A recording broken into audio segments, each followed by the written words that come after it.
Bismillahirrahmanirrahim.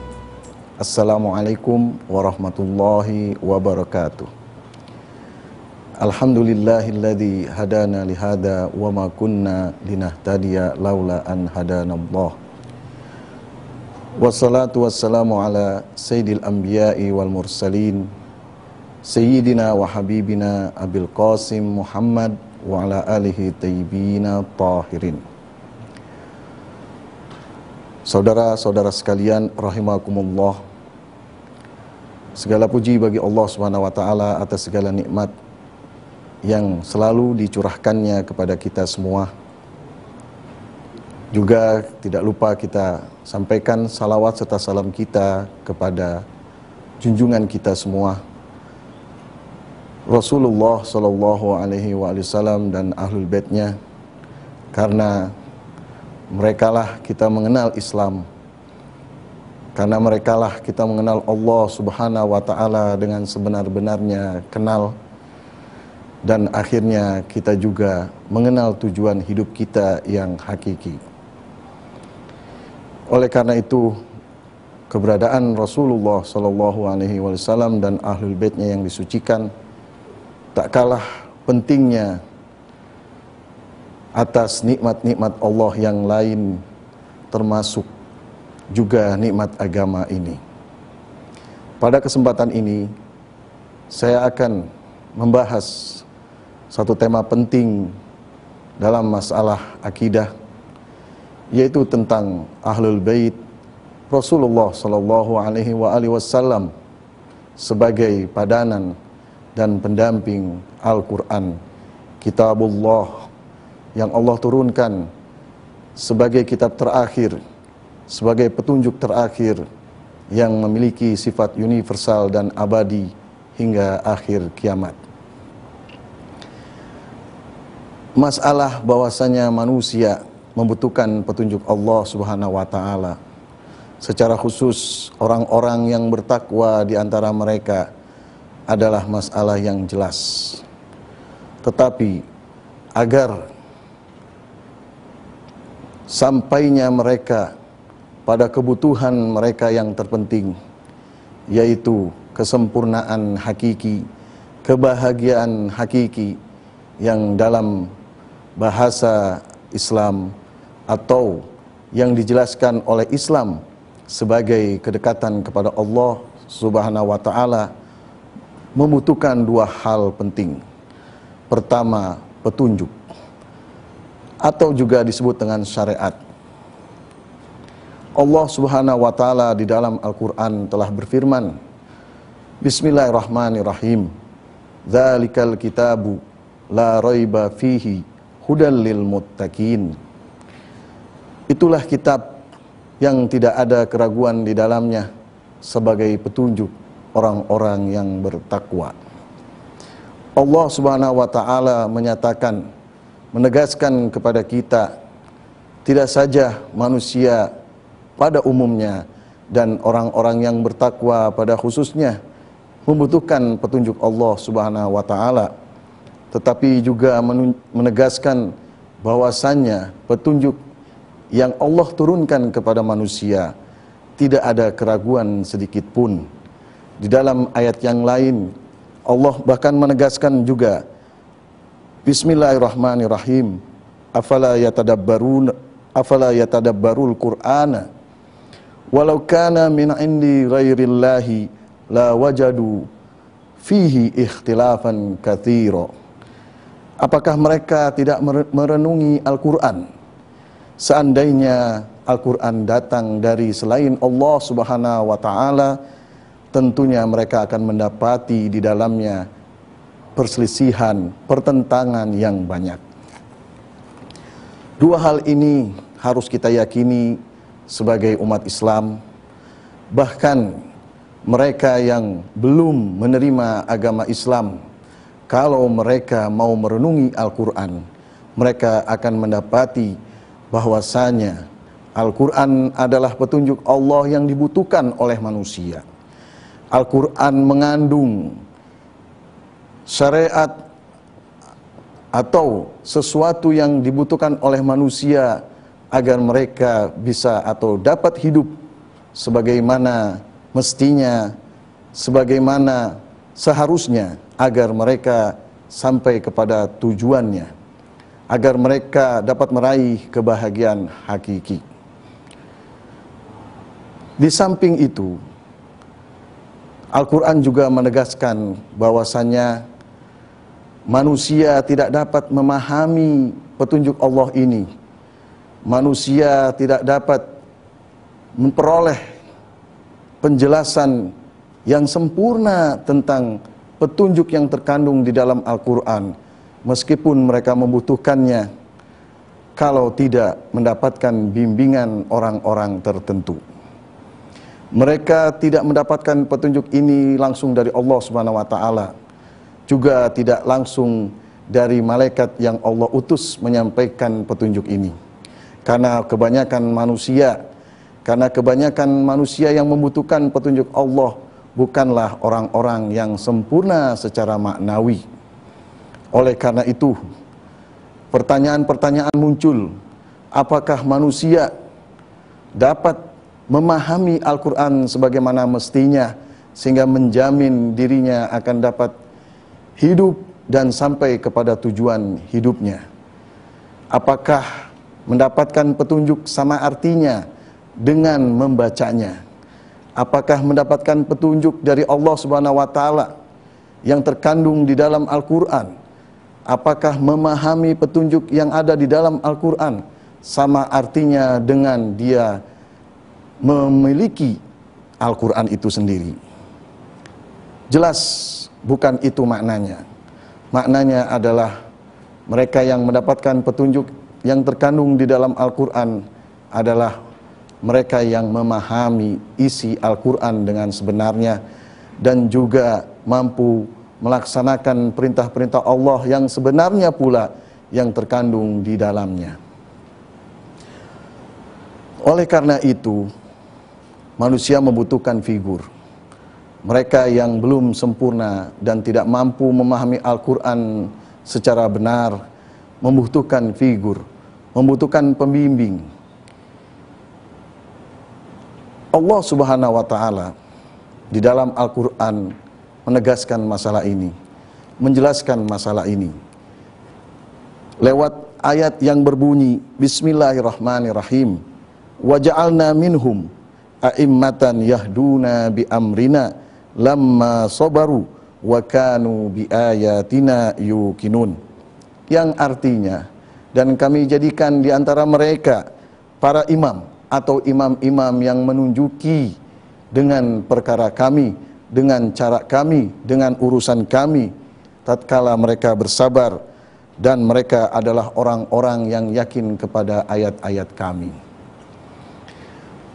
Dari ayat ini kita dapat simpulkan bahwasannya syarat manusia dapat hidup sesuai dengan cara hidup yang sebenarnya, dapat hidup yang hidupnya mengantarkan dia pada kesempurnaannya, adalah dengan menerima petunjuk Allah Subhanahu wa taala yang tidak ada keraguan sedikit pun di dalamnya dan tidak ada pertentangan sedikit pun di dalamnya.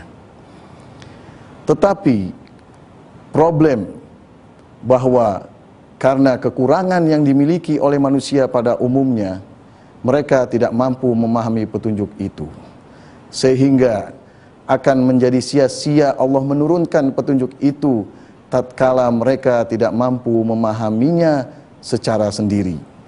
Allah Subhanahu wa taala Maha bijaksana. Allah Subhanahu wa taala Maha adil. Oleh karena itu Allah menurunkan dan menetapkan orang-orang tertentu sebagai pembimbing dalam memahami, dalam memperoleh petunjuk yang Allah turunkan lewat Al-Quran, sampai mereka dapat melaksanakan hidup mereka yang mengantarkan mereka kepada kesempurnaannya. Ayat yang barusan saya bacakan menegaskan hal itu. Kemudian ayat yang lain juga mengatakan, Allah Bismillahirrahmanirrahim, atiullaha wa atiur rasul wa ulil amri minkum, yang artinya taatlah kepada Allah Subhanahu wa taala dan taatlah kepada Rasul dan ulil amri minkum. Sebuah hadis mengatakan,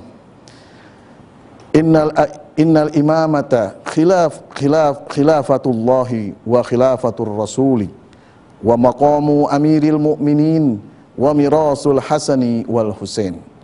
Sesungguhnya imamah itu adalah kekhilafahan dan kepimpinan Allah Subhanahu wa taala dan kepimpinan Rasul dan makom atau kedudukan Amirul Mukminin Ali alaihissalam dan warisan Hasan dan Husain.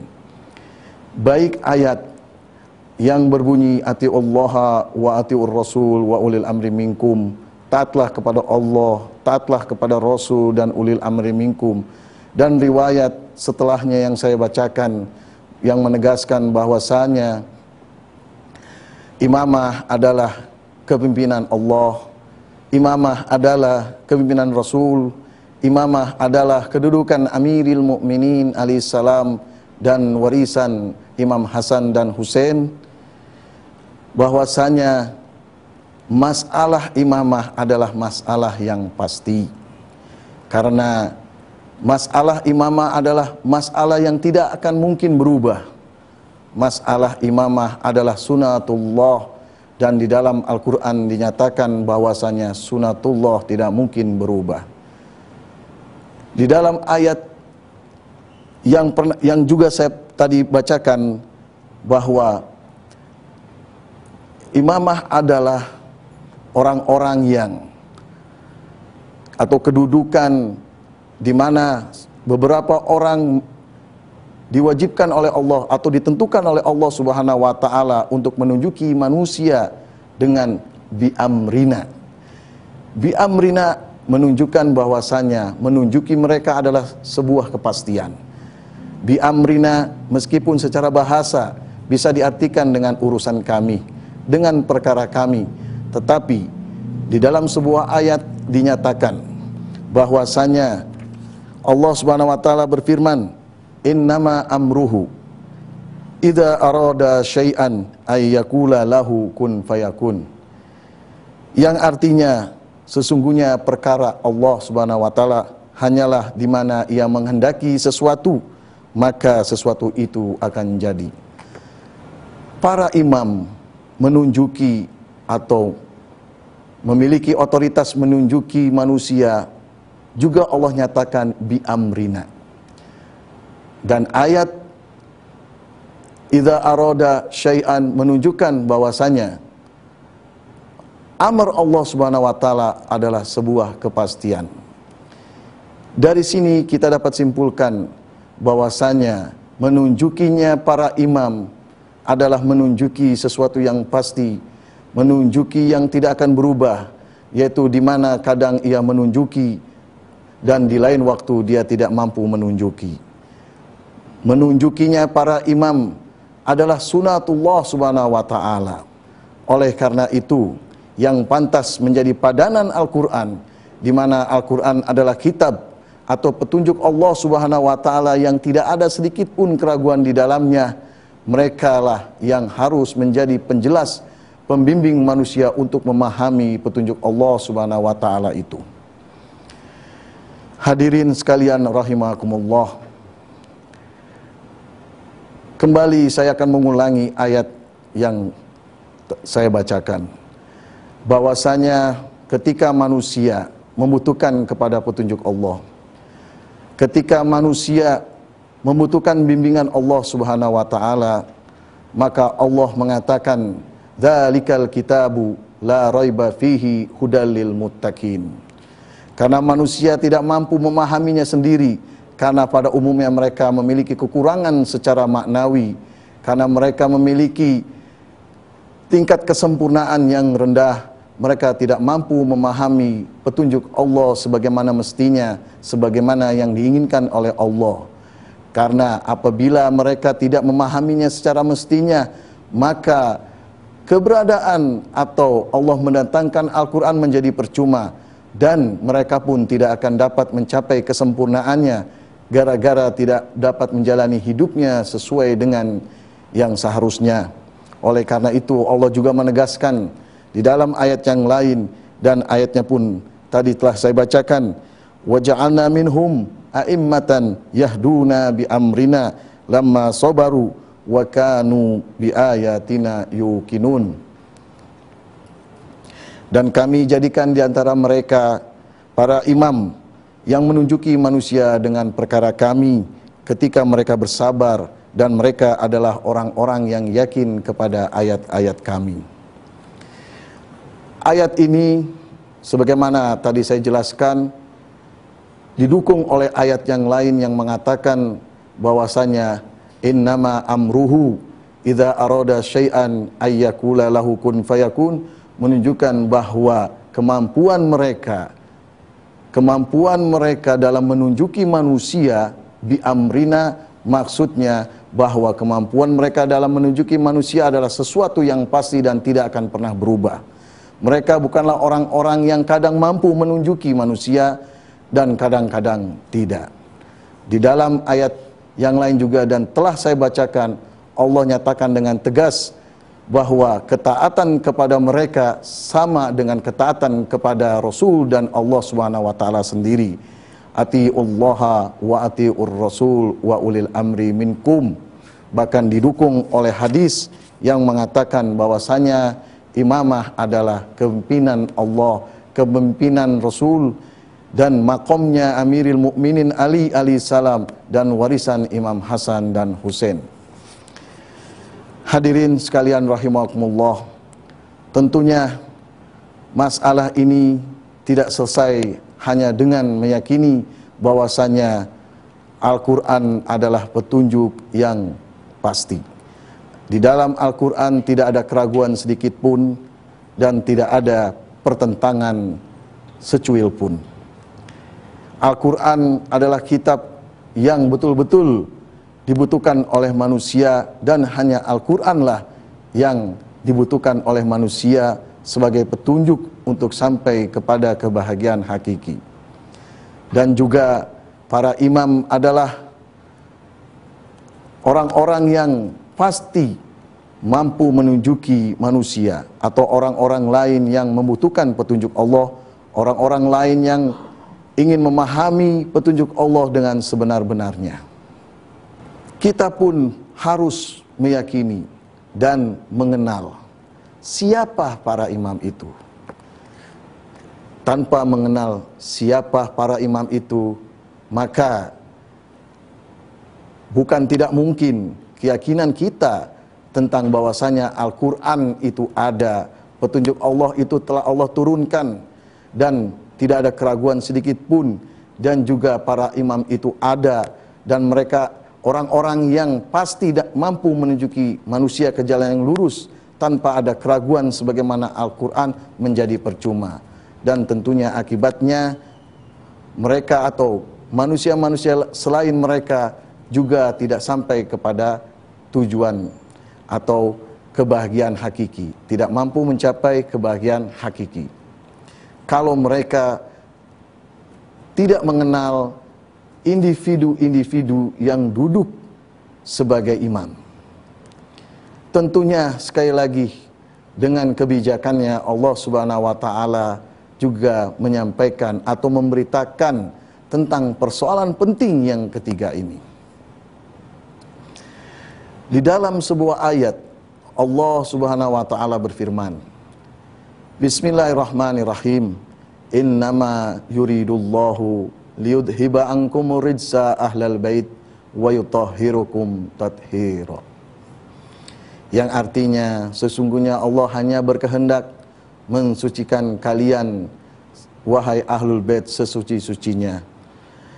Ayat ini kalau kita perhatikan ingin mengatakan, ingin menjelaskan kepada kita siapa orang-orang yang duduk sebagai imam, siapa orang-orang yang mampu menunjuki manusia dan menjelaskan petunjuk Allah secara benar kepada manusia selain mereka.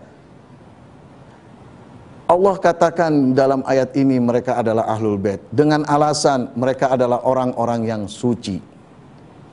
Kepastian dalam menunjuki manusia yang artinya mereka bukan orang-orang yang kadang mampu menunjuki dan kadang tidak mampu menunjuki, dibutuhkan kesucian di dalam diri.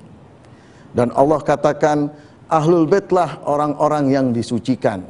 Oleh karena itu, di sini kita dapat memahami hubungan dengan masalah yang sebelumnya kita bahas dan menjawab pertanyaan kita, siapa imam? Siapa orang-orang yang mampu menjelaskan petunjuk Allah Subhanahu wa taala secara pasti?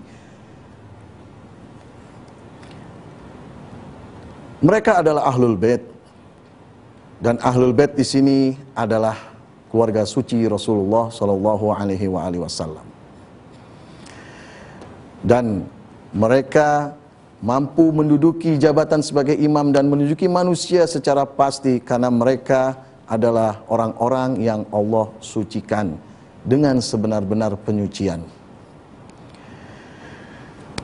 Sebuah hadis mendukung ayat ini dengan mengatakan, dengan menjelaskan bahwasanya ayat ini turun kepada Rasulullah saat Rasulullah berada di rumah salah satu istrinya yang bernama Ummu Salamah. Salah satu istrinya yang bernama Ummu Salamah. Walaupun ada sanad yang lain yang mengatakan bahwasanya bahwasanya ayat ini yaitu ayat 33 surat Al-Ahzab turun di rumah Aisyah. Tetapi sanad yang paling kuat mendukung bahwasanya ayat ini turun di rumah Ummu Salamah. Diceritakan dalam hadis itu bahwasanya Rasulullah SAW setelah menerima ayat itu, setelah menerima wahyu yang berbunyi innama yuridullahu liyudhiba ankum ridsa ahlal bait wa yutahhirukum tathira, Rasulullah mengumpulkan satu persatu dari kerabatnya. Pertama dia memanggil Al-Imam Ali alaihissalam. Kemudian dia juga memanggil kedua cucunya yang sering disebut kedua putranya oleh beliau, yaitu Al-Imam Hasan dan Imam Husain. Dan dia juga memanggil putrinya yang tiada lain adalah Fatimah Zahra alaihassalam. Setelah mereka berkumpul, Rasulullah berdoa dan mengatakan kepada Allah Subhanahu wa taala, "Ya Allah, merekalah ahlul baitku." Ummu Salamah ketika menyaksikan peristiwa ini berkata kepada Rasulullah, bertanya, "Ya Allah, ya Rasulullah, bukankah aku juga termasuk keluargamu?" Tetapi apa jawaban yang diberikan oleh Rasul?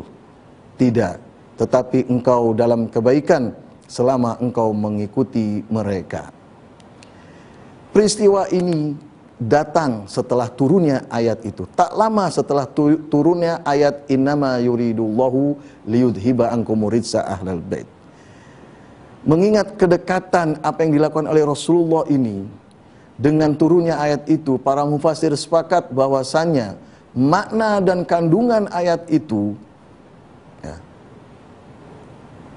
dapat kita pahami melalui perbuatan Rasulullah tersebut.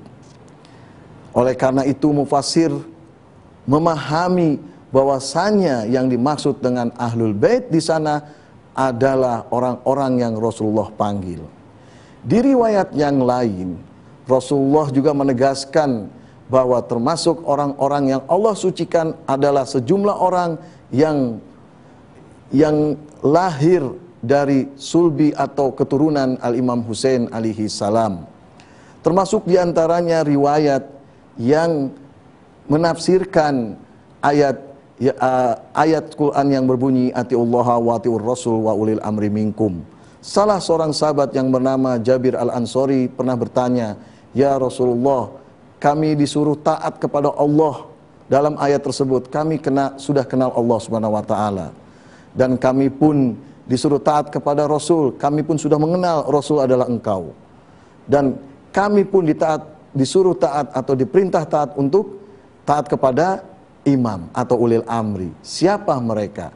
Rasulullah menjelaskan para ulil amri itu adalah Al-Imam Ali, Al-Imam Hasan, Al-Imam Husain, hingga Rasulullah menyebut imam terakhir yaitu imam ke-12, yaitu imam zaman terakhir, tiada lain adalah imam kita yang Rasulullah katakan namanya seperti namaku. Namanya seperti namaku, dan dia digelari Al-Muntazar karena dia ditunggu-tunggu, dan dia digelari Al-Qa'im bil Adli karena dia akan menegakkan keadilan sehingga dunia ini penuh dengan keadilan sebagaimana sebelumnya pernah penuh dengan kezaliman. Dan dia pun digelari dengan Al-Mahdi karena dialah sumber petunjuk. Dari keterangan terakhir ini maka lengkaplah sudah dan terjawablah semua persoalan-persoalan penting setelah persoalan kenabian, bahwasanya manusia hingga hari kiamat tetap tidak akan punya hujah di hadapan Allah ketika mereka masih melanggar dan menyeleweng, menyimpang dari ajaran Allah Subhanahu wa taala. Dan orang-orang tidak akan punya alasan kenapa apabila mereka masih tidak mencapai kesempurnaannya, karena pertama Allah telah memberikan petunjuk hingga hari kiamat, petunjuk yang la raiba fihi, dan Allah pun telah menentukan para imam, menunjuk orang-orang tertentu sebagai para imam hingga hari kiamat, dan imam ini pun adalah orang-orang yang mampu menunjuki manusia secara pasti dan bukan bersifat kadang-kadang. Dan Allah pun telah menjelaskan kepada mereka, dan penjelasan Allah betul-betul memuaskan bahwasannya yang Allah sebut sebagai imam adalah Ahlul Bait Rasulullah sallallahu alaihi wasallam, orang-orang yang dikenal oleh manusia, bukan orang-orang yang memiliki sifat buruk dan kekurangan. Mereka adalah orang-orang yang dalam bahasa Al-Quran sebagai orang-orang yang Allah telah sucikan. Hadirin sekalian rahimakumullah, pada akhirnya kita berharap kepada Allah Subhanahu wa taala, setelah Allah telah memberikan hak kepada kita, yaitu telah menyampaikan petunjuk yang la raiba fihi hudal lil muttaqin, menentukan para imam yang juga la raiba fihi hudal lil muttaqin, dan juga telah menunjuk, menjelaskan siapa orang-orang yang juga kita kenal sebagai la raiba fihi hudal lil muttaqin. Allah memberikan taufik kepada kita untuk berkomitmen dan berpegang teguh kepada apa yang telah Allah berikan ini, sebagaimana harapan kita menjadi orang-orang yang betul-betul bertakwa kepada Allah Subhanahu wa taala dan menyampaikan dan sampainya kita pada kesempurnaan hakiki, kebahagiaan hakiki. Ya Allah, ya Rabbal Alamin, ampunilah segala dosa-dosa kami, sucikanlah kami agar kami betul-betul dapat seperti mereka, karena mereka mendapatkan petunjuk oleh-Mu, petunjuk yang pasti yang tidak ada keraguan di dalamnya karena Engkau sucikan. Ya Allah, kami pun berharap Engkau memberikan taufik kepada kami agar kami Engkau sucikan pula. Wabillahi taufik wal hidayah. Wassalamualaikum warahmatullahi wabarakatuh.